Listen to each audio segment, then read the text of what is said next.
Tere päevast! Postimehe sõjastuudio alustab.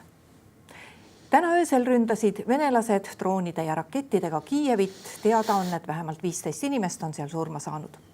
Meil on stuudios julgeolekuekspert Rainer Saks. Tere päevast! Tere päevast!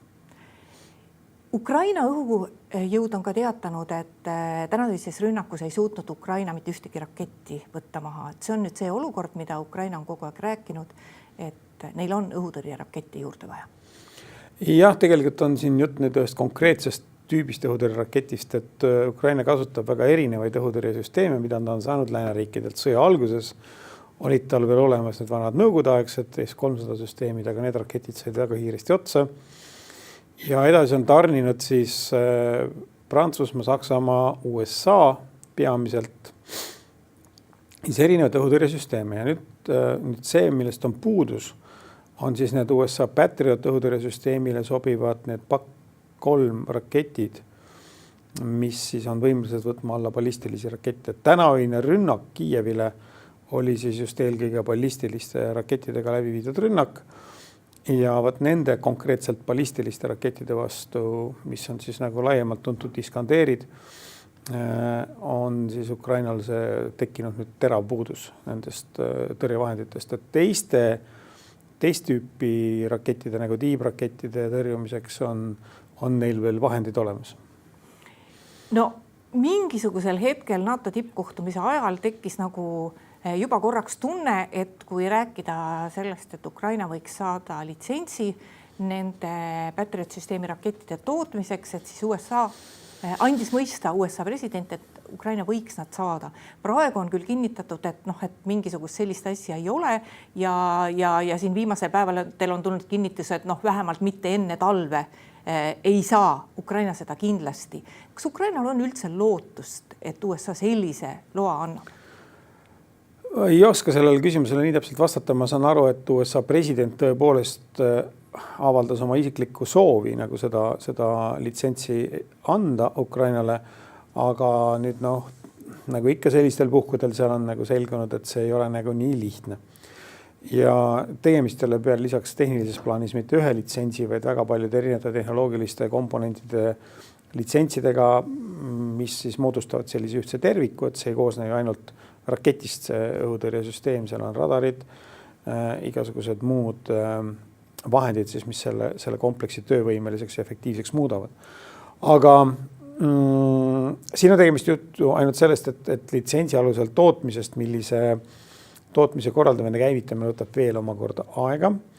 Ja praegu näib, et see tõesti on võimalik tegelikult lahendada ainult siis koostöös mõne teise Euroopa riigiga, mitte, et neid ei hakata tootma Ukraina territooriumil. Ja selle tõttu nüüd nagu kogu see protsess on hakanud ka rohkem venima, aga nagu USA president võib-olla tõesti tegi nagu selle vea, et ta nagu jättis mulje nagu kindlast nagu otsusest, aga seda otsust nagu selgub takkärgi on, et need, ütleme, selles mõttes see on Ukrainale päris palju ahju teinud ja loomulikult motiveerib Venemaad neid rünnakutega jätkama, aga mis on võimalik teha hetkel on siiski neid, ütleme, rakette on saadaval mitmes kohas, need riigid loomulikult ei taha neid loovutada, sest asemele osta neid praegu ei ole. Ma ei tea, mis põhjusel, aga USA ei ole suutnud oma riigis seda rakettide tootmist eelmiste aastate jooksul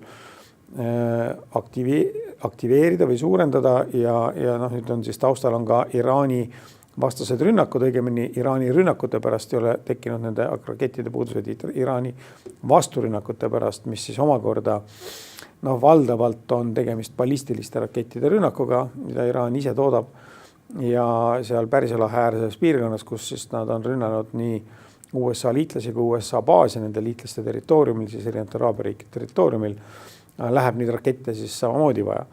Ja niisugune USA poolt väga halb strateegiline planeerimine igal juhul ei tee neil au. Vaadates venelaste õhurünnakute just ballistiliste rakettide kasutamist nendes rünnakutes, seda intensiivsust, et milleks Ukraina peab lähitulevikus valmis olema, eriti kui arvestada, et seda võimekust neid rakette maha võtta ei ole? No see teebki nüüd nagu selle Venemaa rünnaku siis nagu väga ebameeldivaks. Nad ei ulatu küll ründama kogu Ukraina territooriumi, Küsimus on nagu väga paljuski selles, et kas Krimmist on võimalik neid rakette Iskandere välja tulistada või mitte. Et praegu on Ukraina Krimmis õhukaitse väga suures osas lõhkunud ja ründab iga päev droonidega, et nagu kuigi ka nende droonidega neid mobiilseid sihtmärke tabada on palju keerulisem kui staatilisi. Droonid on aeglaselt võrdlemisi, neid sihtmärke on võimalik liigutada siis vastavalt, aga ja Iskanderi laskeplatvormid on mobiilsed, nad ei ole staatilised, aga praegu näib, et Ukraina on vähemalt selle saavutanud, et okupeeritud Krimmi territooriumilt ei saa neid rakette lasta ballistilisi, kuigi seda vahepeal tehti Vene armee poolt, et see annab natuke leevendust, aga siin on tegelikult kõige suurem küsimus on selles, et kui palju neid rakette Venemaal tegelikult on, et erinevad eksperdid sinna väidavad, on ikka Ukraina omad, et toodetakse umbes 60 Iskander raketti kuus. Ja praegu, kui me vaatame siis nagu Ukraina vastastes rünnakutes, neid on kasutatud natukene vähem kuu aja jooksul võib-olla, aga ütleme, et see on tõele üsna lähedal olev arv. Et need, kes siin pakuvad, toodetakse üle 100, nad kas siis eksivad või valetavad. Aga kui Venemaa suudaks seda rakettide toodangut nüüd lähemal ajal veel suurendada, siis läheks Ukrainal ikkagi juba väga raskeks. Sellepärast, et pealinn, Dnipro linn, Harkivi linn ja mitmed teised suured linnad, mis on olulised linnad, jäävad selle Iskanderide laskeulatusse. Ja väga, ütleme lühikese aja jooksul siin võib-olla Q2 veel ei hakka niisugust väga fataalset mõju avaldama, aga pikas perspektiivis need rünnakud, kui need ei suudeta tõrjuda ühel või teisel moel, et siiski võivad osutuda nagu väga, väga suureks probleemiks. Kui me vaatame nüüd neid objekte, mida Ukraina on hakanud ründama Venemaa territooriumile, siis viimasel ajal on lisaks kütuse jaamadele ja kütuse töötlemisjaamadele tulnud ka logistikakeskused ja üks väga konkreetne keskus, mida nimetatakse ka Vene Amazoniks.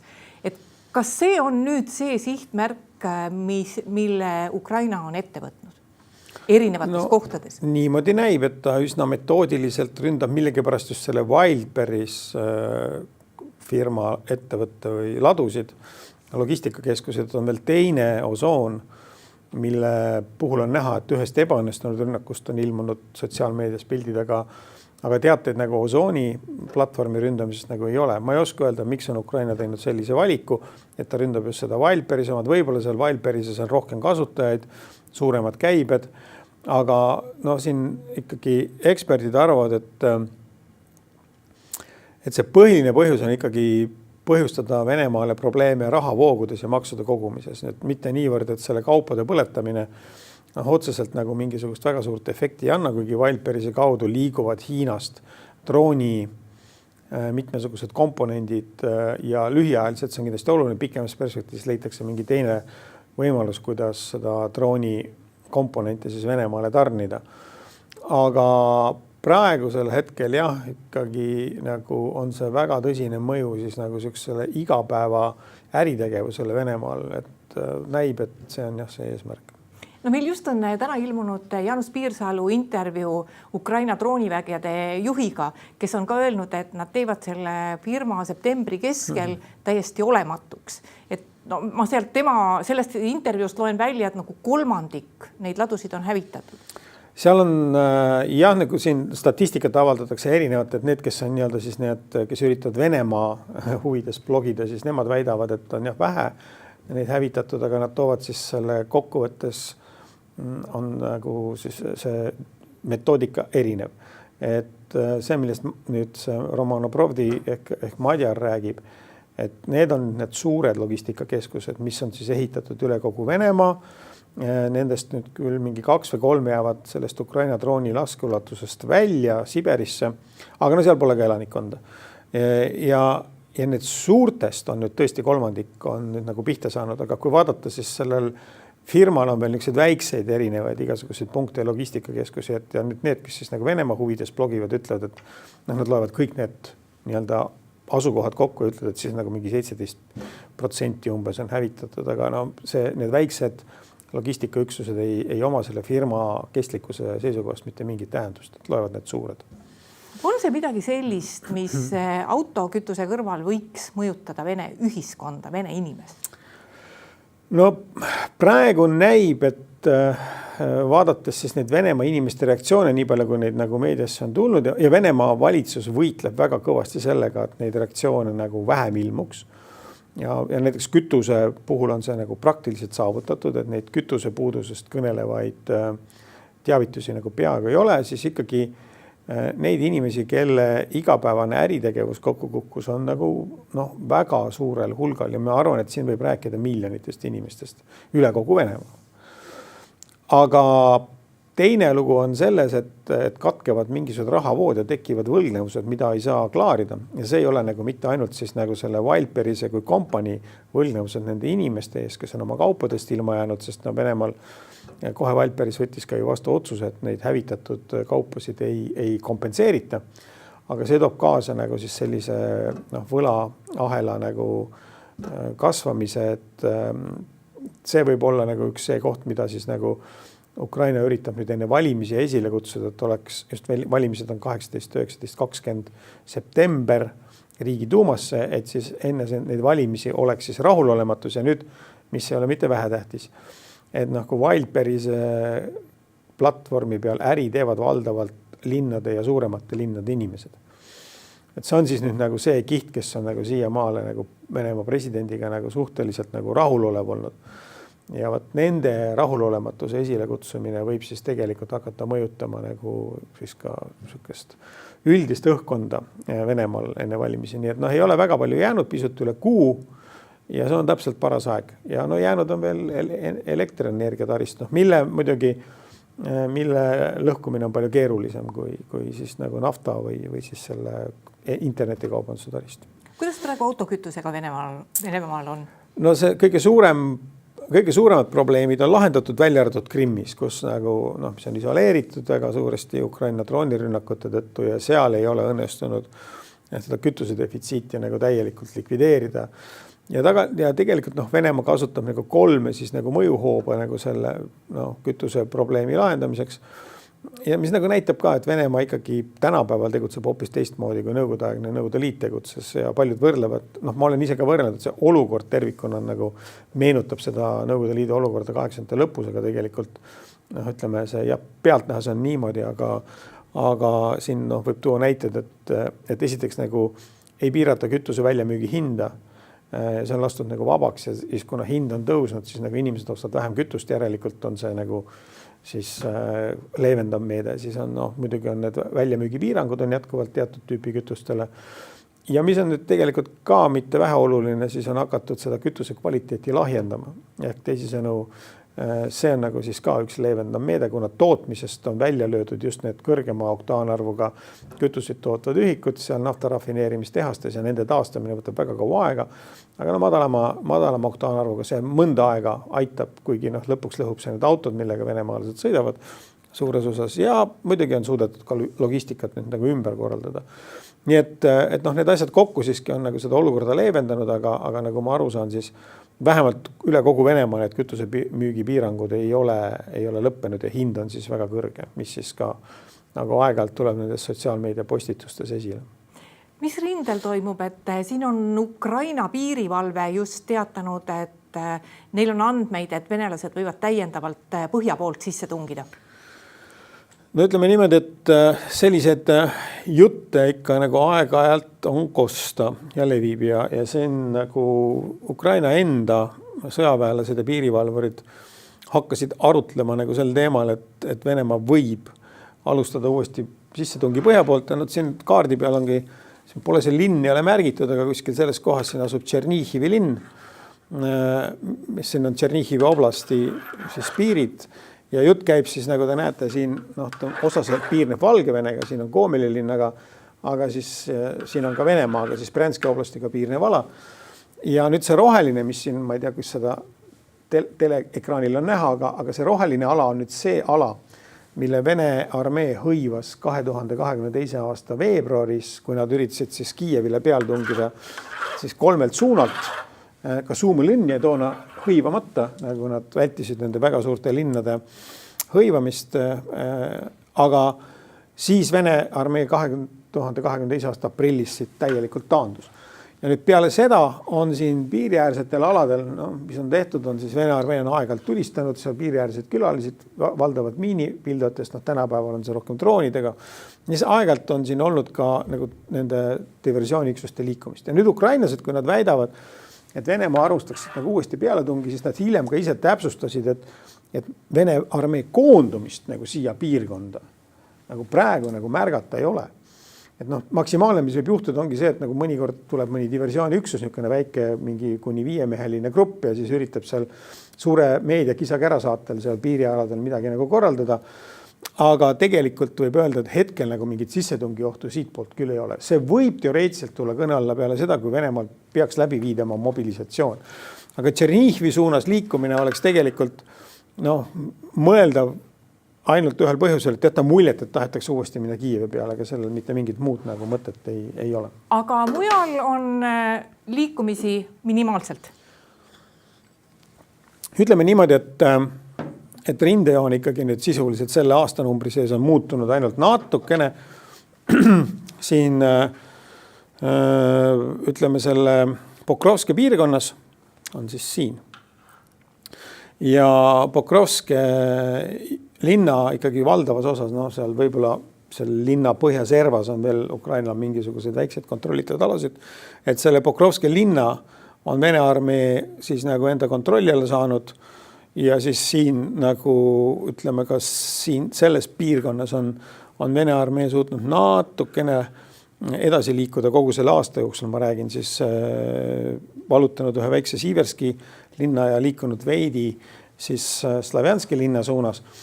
Aga neid liikumisi ei saa pidada nüüd nagu niisugusteks otsustavateks ja suurteks vallutusteks, nii et sisuliselt ikkagi selle aastanumbri sees on Ukraina kaitse suutnud nagu seda rindejoont hoida ja Vene armee siis nagu märgatavalt edasi liikuda ei ole suutnud.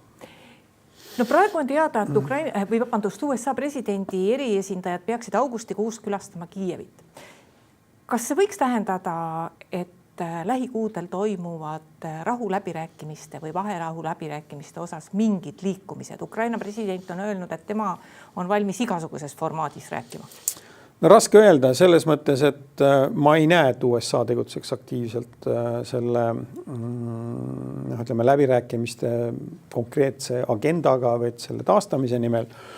Aga samas võib olla kindel, et mingisugusel kujul suhtlus ikkagi käib edasi. Et see ei ole lihtsalt nähtav ja seal ei olegi nagu võib-olla midagi avalikult raporteerida, aga nagu seda on ka märgata, et siiski mingisugused kontaktid on olemas. Mida ma julgeks arvata, et siin on väikene moment õhus, mis puudutab just Riigiduuma valimisi, et Venemaa presidendil oleks erakordselt ebamugav, kui Riigiduuma valimiste päeval süttivad jälle mingisugused naftarafineerimise tehased seal erinevates kohtades või mingisugused laohooned ja eriti Moskva linnas ja Peterburi linnas.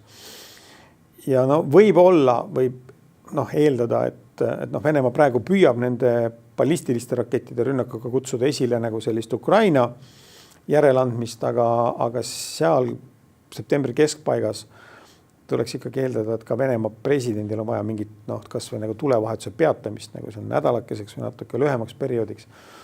Siin nagu selline moment on olemas, et kust on võimalik siis nagu haakida nagu mingid uued läbirääkimised, aga nagu oleme varem näinud siin nagu 9. mai puhul ja Venemaa president on oma diplomaatiliste manöövritega suutnud nagu päris hästi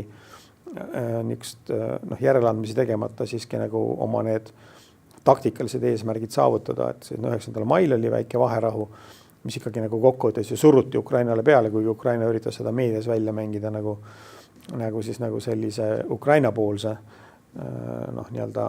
initsiatiivina mõnes mõttes. Nii et ei oska nii ka ennustada, et ega Venemaal nüüd nagu neid läbirääkimisi hetkel tundub, et nad nagu väga ei vaja, et nad ikkagi nagu eeldavad, et armee suudab lähemal ajal edu saavutada, et saaks nagu see positsioon läbirääkimisteks parem. Rainer Saks, aitäh tulemast Postimehe Sõjastuudio saatesse. Palun. Ja aitäh ka kõigile neile, kes meid täna vaatasid. Postimehe järgmine otsesaade on eetris homme.